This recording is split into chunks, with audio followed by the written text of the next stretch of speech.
Ki khubor ka Batesi TV. Ka umdi basnyam bat penjaslian. Rupa Premium Meghalaya.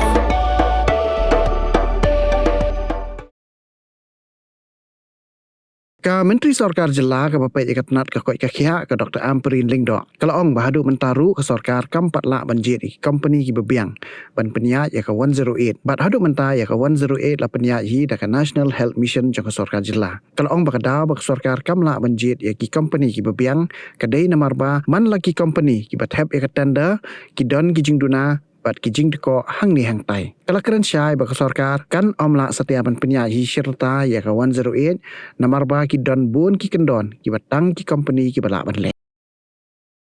So 108 tender has been facing a lot of difficulties from time to time. All participants who participate in the 108 tender, complications arise again and again. So as of today, the 108 is being managed by the NHM.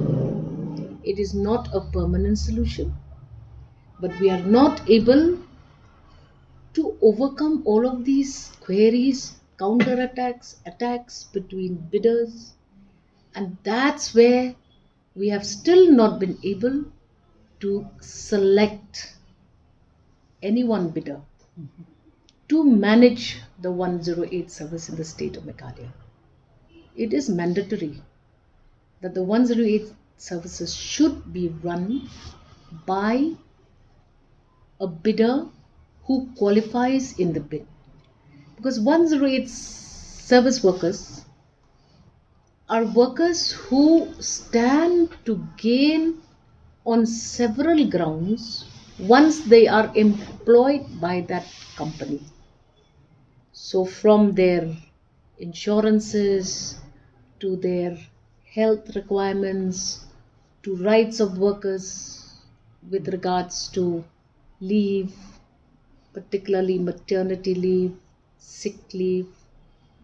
So these are all rights of workers. And when the complication of selection is not sorted out, then our workers will stand to lose. And that is what I feel is the crux of our problem right now. NHM is running it efficiently enough. But we need now to upgrade the fleets of ambulances. You look at some of our ambulances, they are not in a very good condition. Workers of the 108, their accommodation, their rights, their privileges, all of that is still hanging loose. Only because we are not able to decide what to do. Why is it so competitive? It is so competitive because every time you talk of a national bid of this nature, you do not know who the bidders will be, where they come from, and whether or not all of this will overcome the scrutiny of community at large. Pressure groups, other groups, everybody has a problem. The moment the government engages in a business with any company that is coming from the outside, there are so many qualifications that need to be attended. They have to make sure that they have the prerequisite of documentation. They have to make sure that when they operate in the state of Meghalaya, they conform to all the nitty-gritty of the Meghalayan scenario, which is unique in its own nature as compared to other states. That is why we are having this problem. And I wish to see the day when we can overcome this and make sure that our workers are covered to the furthest extent possible in as far as their rights are concerned. No, so this time again, few months back, there was a bid that was called. But now again, there are some gaps in all of the bidders. I don't have the entire information before me, but we have still not been able to overcome all these important components of making sure that bidders have all the documentation that is required. So it becomes a little difficult for us to take a call.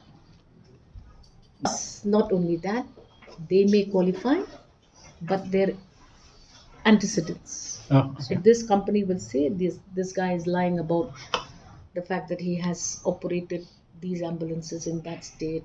Somebody is saying that they don't have all the documents. Our state is very peculiar. You know that. You know that very well. They don't qualify when it comes to all the documentations. Do you have the trading licenses? Do you have this? Do you have that? So many very difficult situations. And hence it becomes impossible for us because our local bidders are not yet qualified to bid on their own as per the norms and requirements of experience at that level.